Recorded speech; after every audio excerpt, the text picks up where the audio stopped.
This is The State of Things. I'm Frank Stasio. Okay, we try not to make this show about ourselves. We try to keep the focus on the guest. There are times when the two are linked. For novelist Drew Banks, a visit to The State of Things was transformative, and not because his appearance on the show boosted book sales, though we hope it did. Returning to his native North Carolina to be a guest on the radio presented Drew with an unexpected opportunity to reconnect with his father. Drew's dad gave him a ride to the radio station back in August of 2006, and on the drive over, Drew was surprised to learn that his father had actually read his debut novel called Abel Was I. The protagonist of the story is a gay man whose sexuality causes a contentious relationship with his family, and knowing that his father read the book made the author nervous about this radio segment. But the experience gave Drew the idea to write the prequel or sequel to the first novel, and Drew Banks is with us here to talk about his latest novel, Ere I Saw Elba. Drew, welcome back. Thank you. It's good to be back. So will you tell that story? You were a guest on the show 3 years ago, and first of all, you were sort of adjusting to the tour schedule, which was pretty hectic. You made an adjustment to your schedule just to make it here, and then it turns out your father picked you up from the airport. Yeah, I had to change my flight to a red-eye flight, and hadn't slept at all on the flight, and my father picked me up. He was late getting to the airport. He didn't have directions to get here, and I think we had 30 minutes to get from RDU to here. And in that 30 minutes, he revealed that he had read the book, which made me incredibly uncomfortable. And then he immediately followed with the question if I were considering writing a sequel. And I thought, no, that story is done. I don't feel the need to tell about Gray's future, the protagonist of the first novel. And then he asked, had I considered writing a prequel? And the idea was seeded, and when we were in the waiting room, it's steeped, just like the tea you served me. And I decided, yes, I do want to write a prequel, not a traditional prequel, but I want to take a character out of Abel Was I and write her life story.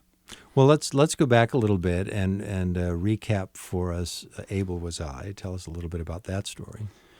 Abel Was I is the story of a young man who is backpacking through Europe after college. He went to NCSU, by the way, just as I did.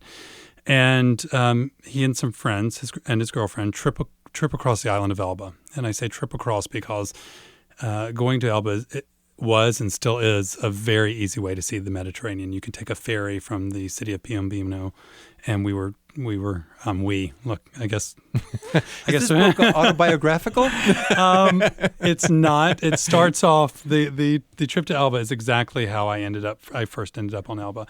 Yeah. And so that this gray tigrate goes to Elba with his friends and has an experience that changes his life. He didn't realize how much it changed his life. He pushed it back in his memory.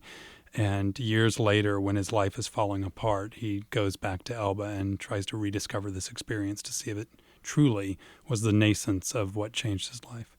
So what is exquisite about this story, of course, is Abel Was I is the first half of a palindrome. Abel Was I, Ere I Saw Elba. You had no intention of writing a second book. A palindrome meaning a sentence that reads the same forward and backward, right? And so you just, titled it with the half of this palindrome. And now, without any intention of writing it, here comes Ere I Saw Elba, and it completes the palindrome. That's one of the many odd things about art and writing. Yes, I had no intention of writing a second book or a third book, and nor did I have any intention when I wrote Abel Was I that I would title it Abel Was I.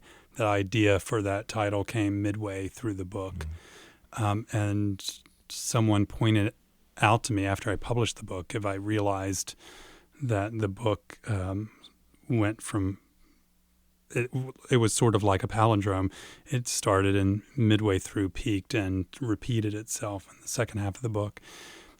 That was not intentional, and nor was, like I said, writing the second or third book. No, and the second book is a prequel in that it gives us the story before Gray's appearance on the scene. And so talk about a sentence that reads forward and backward, first and second and first. Wow. So tell us more. Tell us about Ere I Saw Elba. Well, when I decided, sitting in the WUNC station to write this book, I knew which character I wanted to write about.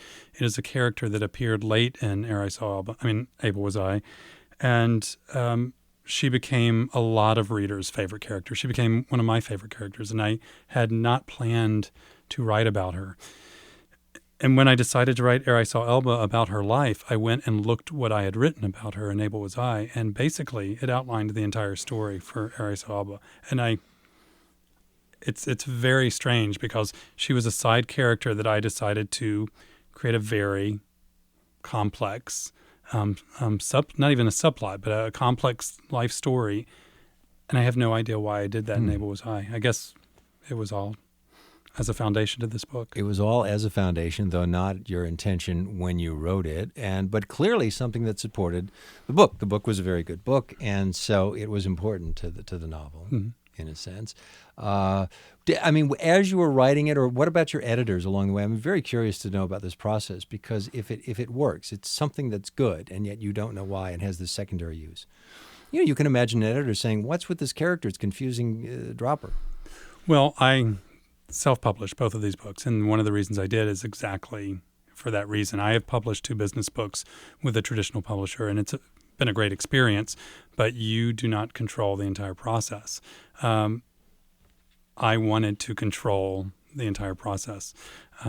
Similar to your earlier guest, I guess I have a little bit of obsessive compulsiveness in me, and I did not want that. There is something so natural about the process of art where characters are introduced and you don't know why, and you don't want to see them stripped out, and you don't want to have that argument with your editor. I had no idea why Brigitte was in that first book. An editor could have easily ripped her out, and this book would not have been. So tell us more. So now tell us more about Brigitte. So Brigitte is a French woman living on the island of Elba, and the island of Elba is an Italian. It's part of Italy. And she was, quote unquote, exiled there when she was 14. Her parents shipped her off because she had been found pregnant. And they wanted her to give birth on the island and then return to Paris. She chose not to return. She chose to raise her daughter on the island of Elba and became a very eccentric French woman on the island of Elba that had a wonderful group of friends. And of course, Elba is a metaphor or symbol or both for exile and in some ways reconciliation, I suppose. Yes, it is, and historically, since Napoleon was exiled in Elba, but definitely in my book it is both exile and reconciliation. As far as we know, Napoleon never uttered the words, "Able was I, ere I saw Elba." Since English wasn't his first language, I doubt he did. Doesn't make so much sense in French. Doesn't really work. Will you read for us from Ere I Saw Elba? I will. Let me set up the context. The section I'm going to read is about the protagonist's mother. Actually, her entire family. Madeleine and Christophe are her parents. They're a half-Jewish family, and they were interned right at the end of World War II at a detainment camp right outside of Paris named Drancy. Fortunately, the day that they were interned, the last train left for Dachau, and a month later they were freed, intact. Madeleine, Brigitte's mother, was a notable socialite before the war, and once again became even more noted through her beauty and the fact that she had been interned and actually survived with her family intact. One more piece of context to make this make sense is just the day that the family was interned, Brigitte was allowed to choose her clothes for the very first time. They went to a store, and they were actually they were getting ready to go to church because they were converted Catholics, and they wanted to fool the Nazis. And she chose a white dress. Her mother, Madeleine, only wore white, and she chose a white dress to mimic her mother. So this is after the war, after they've been released. It's autumn of 1944. Madeleine Crémieux was proof that beauty and perseverance could triumph over hatred and repression. She was the future to a world that so desperately needed to look forward. With her fame, her husband's stature grew as well, as did that of Brigitte, the innocent child who had a grace and style all her own. Soon the Brigitte Sureaus had surpassed their pre-war social standing. In the selection of her new wardrobe, Brigitte was again allowed to choose. This time she opted for color. Not just color, but opulence.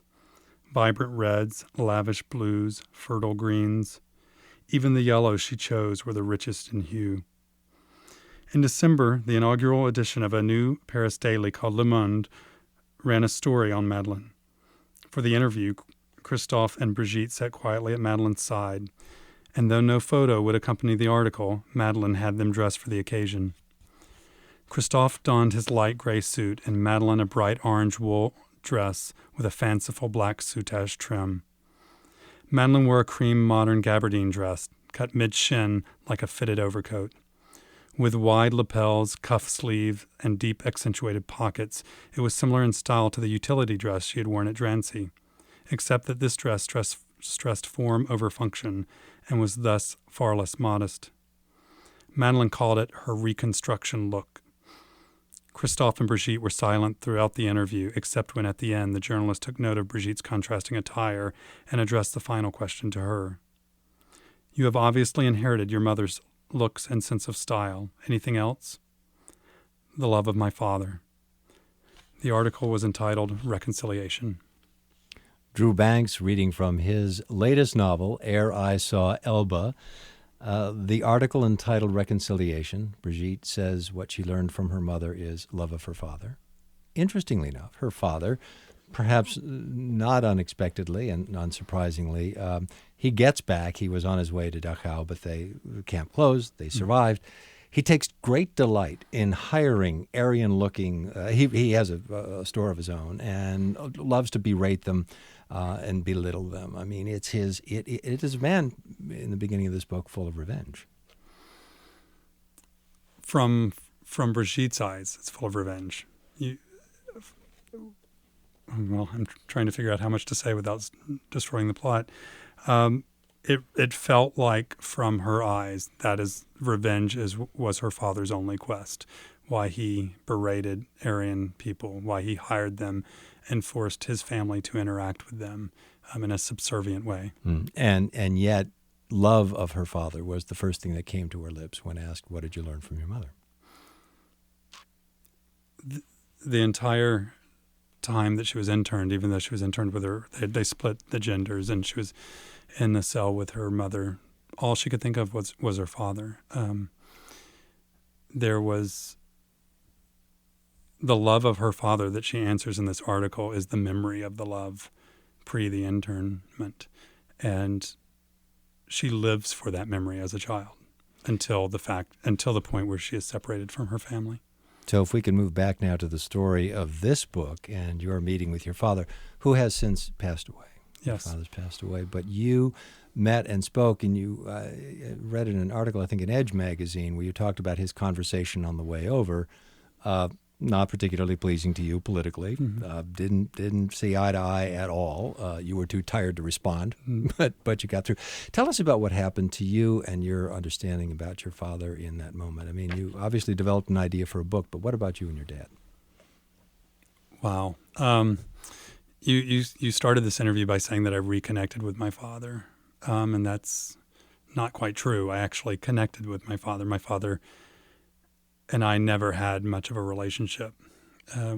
When he was driving me over here, to hear that he had read this novel was completely disoriented, not because it had a gay protagonist in it, but because the fact that my father paid attention to anything that I did was a surprise. In that interview, you had picked out one of the few true memories that was from my life. That section that you had me read was a memory of my dysfunctional family, and particularly my father, and it was heartbreaking for me to sit in here and read that with my father sitting right outside. And yet when I finished the interview, he said, "You did a wonderful job." And that night when he went to Quail Ridge to hear me read, I was able to introduce him with